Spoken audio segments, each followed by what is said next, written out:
Salam əziz uşaqlar, bu günlər sizdən bağlayıcı mövzusu haqqında danışacağıq. Uşaqlar, bağlayıcı belə bir tərif veririk. Deyirik ki, cümlə üzvləri və ya cümlələr arasında əlaqə yaradan, onları qrammatik cəhətdən bir-birinə bağlayan, köməkçi hissəsindən bağlayıcı deyilir. Bağlayıcıları həm sözləri, həm cümlələri, həm mürəkkəb cümlələri əmələ gətirən sadə cümlələri, həm abzasları, həm də mətnin tərkib hissələrini bir-birinə bağlaya bilirlər. Sintaktik vəzifəsinə görə bağlayıcılar iki yerə bölünür uşaqlar. Tabesli bağlayıcılar var, bir də tabelli bağlayıcılar var. Tabesli bağlayıcılarının iki dənə işlənmə yeri var uşaqlar. Tabesli bağlayıcılar birinci uşaqlar işlənir yazılırsın ki, sadə cümlənin tərkib hissəsində. Sadə cümlənin tərkib hissəsində. Bir də tabesiz ikinci hissəsi isə tabesiz mürəkkəb cümlənin tərəfindəki cümlələr bir-birinə nəyə bağlayır? Yadda qalarmı? Bağlayıcılar uşaqlar yazılırsın quruluşda görə də iki yerə bölünürlər. Sadə bağlayıcılar var, bir sözdən ibarət olurlar. Məsələn, və, lakin, hərçənd, həmçinin, bunlar sadə bağlayıcılardır. Mürəkkəb bağlayıcılar bitişik yazılanlar da var, tərkibi yazılanlar da var. Bitişik yazılanlar əsillərdə hərgahdır, nəinki, habelə, halbuki, məsələn, halbukidə 3 dənə söz var. Ayrı yazılanlar həm də, belə ki, istərsə də və s. Yadda qalar mı? Bildiniz mi? Bunlar nədir uşaqlar? Bunlar yazılsın ki, quruluşsa növlərdir. Amma bayaqlar demişdik ki, qoşma quruluşsa necə olur uşaqlar? Sadə olurdu. Amma bağlayıcılar həm sadə, həm də mürəkkəb ola bilir. Amma bunların içində bilirik ki, söz yazısında iştirak etmədiyi üçün nə olur uşaqlar? Bunların belə deyək də düzəltmə forması yaranır. Bəli, səhv elədim. Nə dedim? Bayaqları sözündən istifadə elədim. Əslində, keçən də istifadə edik. Deməli, inşallah, tabesli bağlayıcılar var. Tabesli bağlayıcılar haqqında danışaq. Birləşdirmə bağlayıcıları var inşallah. Və ilə lalə forması da özünü göstərir. Qarşılaşdırma bağlayıcılar var. Amma, ancaq, lakin, hərçənd, fəqət, halbuki isə. İştirak bağlayıcılar var. Həm də, da, hətta, həmçinin. Habelə, o cümlədən, o sıradan, eləcə də, özü də, nəinki. Bölüşdürmə bağlayıcılar var. Ya da ki, gah da, istərsə də və yaxud. İnkarlı bağlayıcılar var. Nə də ki və s. Aydınlaşdırma bağlayıcılar var. Yəni, məsələn, bunlar tabesli bağlayıcılardır. İki də məqamda istifadə elədiyi bəyanlar bir tabesli mürəkkəb cümlənin tərkibindəki sadə cümlələri bağlayır. Bir də ümumiyyətlə sadə cümlənin içində tabesli əlaqəsi olan bir-birinə cümlə üzvlərini bağlayır. Keçirik tabellik bağlayıcılarına. Yaxşı, tabellik bağlayıcıları harada işlənir? Tabellik bağlayıcıları işlənir. Əsasən bir dənə məqamı var. Tabelli mürəkkəb cümlənin tərkibindəki baş və budaq cümlənin bir-birinə nəyi bağlamağa xidmət edir. Səbəb bağlayıcıları var. Çünki, ona görə ki, buna görə də, ondan ötürü ki, bunun üçün ki və s. Şərt bağlayıcıları var. Hərgah, madam, indiki, bir halda ki. Güzəşt bağlayıcıları var. Hərçənd ki.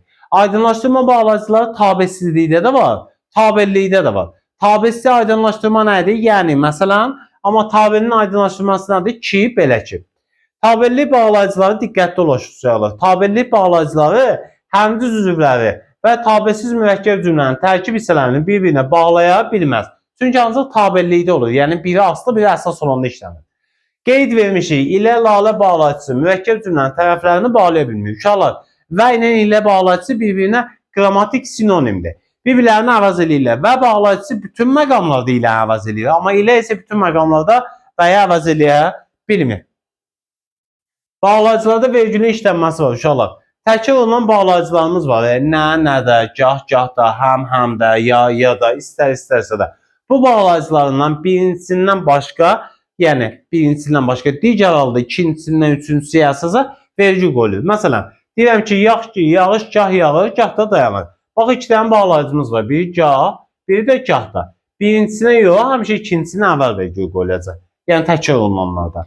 Bugün ya sən gələcəksən, ya da o gələcək. Birincisindən yox, ikincisinə əvvəl vergül qoyulacaq. Tədbirdə həm müəllimlər, həm də şagirdlər iştirak edirlər. Birinci yox, ikincisindən əvvəl. Bura istər özün gəl, istərsə də onu göndər, ikincisindən əvvəl. Nə sən bizi yox, nə də biz səni incilək. Burada da ikincisindən əvvəl nə edəcək? Vergül qoyulacaq. Yəni, bu təkrar olunan bağlayıcılarda birinci. Bir də uşaqlar, üçüncüsü də olsa, məsələn, nə də ki, bu formada özünü göstərsə, yenə birinciyə qoyulmur, ikinci ilə üçüncüyə qoyulacaq. Yadda qalarmı? Ya da ki olur. İkinci ilə üçüncüyə qoyulur. Amma 2-dən olanda birincisinə yox, ikincisindən əvvəl qoyulur. Sonra davam eləyək. Gəldik. Cümlənin içərisində amma, ancaq, lakin, halbuki, hətta, habelə, yəni o cümlədən, həmçinin, halbuki, çünki, yoxsa, ona görə ki, ondan ötürü ki, bağlayıcılarından əvvəl vergül qoyulur. Baxın, məsələn deyirəm, bura gəldi, amma onu görmədi, ammadan əvvəl qoyulur. Dərsə getmədi, çünki xəstə idi. Bunlardan əvvəl qoyulacaq. Sonra uşaqlar, cümlədə təkrar olunan dada bağlayıcısı var. Bunun axıncısından başqa vergül qoyulmur. Məsələn, cümlədə 3 dənə da var. Birinci ilə ikinci qoyulur, üçüncüyə qoyulmur. Xalqın gözü də, qəlbi də, vicdanı da sənsən. Baxın uşaqlar, birinciyə qoymuşuq, ikinciyə qoymuşuq, üçüncüyə qoymadıq. Aydın oldu mu? Sual meydanı çıxır. Müəllim, bəs bir dənəsi olsa necə olacaq? Bir dənəsi olanda ümumiyyətlə vergül qoyulmur. Aydın oldu mu? Mən də gəlirəm. Bir dənə də düzdürmü? Onda vergül ümumiyyətlə qoyulmur. Ki bağlayıcıdan sonra vergül qoyulur. Diqqətli olun. Ki bağlayıcı da var, ki ədatı da var. Yazarsın. Ki nə vaxt bağlayıcı olur, nə vaxt ədat olur. Yazarsın cümlənin xəbərindən sonra və ya cümlədə feildən sonra. Çünki xəbər ismi xəbər ola bilər ona görə. Gələrsə və iki dənə cümlənin bir-birinə bağlamaq xidmət edirsə, onda bağlayıcı mövqeyindədir. Və onda hökmən vergül qoyulacaq. Amma cümlənin xəbərindən və ya feilindən əvvəl gəlirsə, sadə cümlənin tərkibindədirsə, onda vergül nə edəcək? Qoyulmayacaq. Məsələn, bilirəm cümləmizin həm xəbəridir, həm də cümlədə nədir uşaqlar? Feildir. İki dənə cümləni bir-birinə bağlayıb, bilirəm bir cümlədir. Bu iki şagirdlərimiz yaxşı nəticə toplayacaqlar. Bu da digər cümlədir, düzdürmü? Burada vergül nə edəcək? Qoyulmayacaq. Davam edək. Sonra uşaqlar, baxın zəhmət olmasa, belə ki bağlayıcıdan sonra vergül qoyulur. İndiki vaxt az idi. Belə ki, hər gün işdə olurdu. Bundan sonra vergül qoyulur. Sadəcə burada cümlə bitib deyə ikinci də vergülün işlənməsinə ehtiyac var. Sonra uşaqlar, bu bayaq keçən dərs ilə qoşmasını izah eləyəndə dedik. Cümlənin xəbəri təkdə olarsa qoşmadır, cəmdə olarsa nədir? Bağlayıcıdır. Düzdürmü? Gəlin baxaq. Ana ilə aydın gəldilər. Cümləmizin xəbəri təkdədir, cəmdə. Cəmdə. Deməli, burada ilənin funksiyası nədir? Bağlayıcıdır. İlə işlən, ana ilə aydın gəldi. Təkdə olduğu üçün burada nədir? Qoşmadır. Yenə uşaqlar, baxın zəhmətinize. Ki cümlənin sonunda gələrsə nədir? Ədatdır. Mən bunları bilmirəm ki. İki dənə cümlənin bir-birinə bağlamaya xidmət eləməyib ki, nə olar xəbərdən sonra gəlib? Ədat mövqeyindədir. Ki cümlənin ortasında işləndikdə və ondan əvvəl xəbər gəldikdə, xəbər gəlməzsə ədatdır. Baxın, sən ki bunları bilirdin. Cümləmizin xəbəri budur. Düzdürmü? Ki xəbərdən əvvəl gəlib.